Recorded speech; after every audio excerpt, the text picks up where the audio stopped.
Now, in 2 days, President Pwalugu will deliver the State of the Nation address. This will be his fourth since assuming office. As part of our build-up to the day, we bring you some of the issues he raised at the 2019 edition. The president promised construction of a dam to hold the excess water spilled from the Bagri Dam in Burkina Faso. Until now, the excess water often flooded communities in communities close by. First of all, let's listen to the president. We're putting in place plans to avert the perennial flooding caused by the spillage of the Bagri Dam, which has resulted in the constant loss of lives and property over the years. In the short term, the salting of the White Volta will be undertaken this year, in conjunction with discussions with the Burkinabés to regulate the flow of the spillage and mitigate its impact. The Ministry of Works and Housing will in the coming week receive a report on a feasibility study conducted by the Chinese company Sinohydro for the construction of a dam at Pwalugu to serve as a receptacle to hold the volume of water spilled from the Bagri Dam for irrigation purposes and also for the generation of electricity. This will be the permanent solution to the Bagri Dam problem.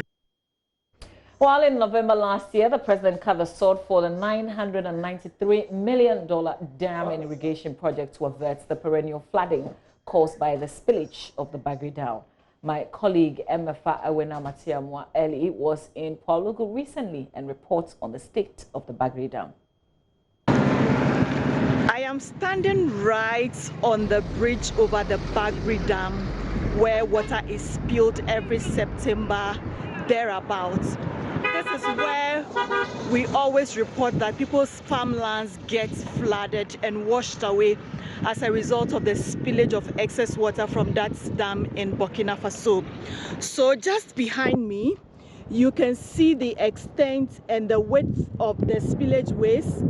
At the moment, it's a bit dry because it is in the dry season. It's not that time of the year yet where you have the rains around, so it's a bit dry. You can see a lot of silt in there.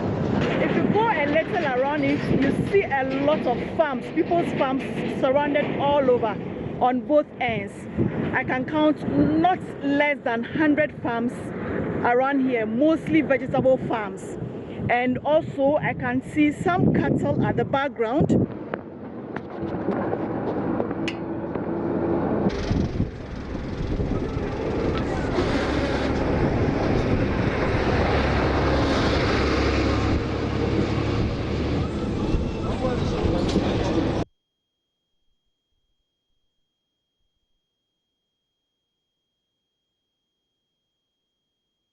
Well, there have been controversies over the cost of the multi-purpose dam, with the majority leader Oseiche Mensah Bonsu rubbishing claims by the minority leader Haruna Idriso that the cost of the project needs renegotiation.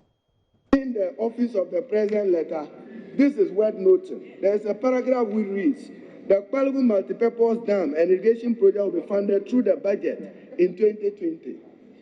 If it's budget, then we demand, where is the financing agreement? Budget is not a financing agreement, and it cannot be a financing agreement. And therefore, you brought a document earlier and said loan agreement. I'm pointing out your contradictions. Now they must take it seriously. If there's a financing agreement, lay it and bring it. If it is budget, say so.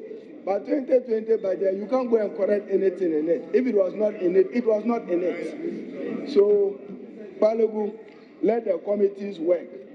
The Speaker did a referral, and they informed me that they are yet to meet. Indeed, they are saying that they will meet tomorrow, which then will mean that the earliest time they could submit their report to us will be perhaps Thursday or Friday. I think it's important that the two committees engage themselves on the contract agreement in respect of the facility. The Speaker, at the last leg, when he started debating, I will resist the temptation to debate him.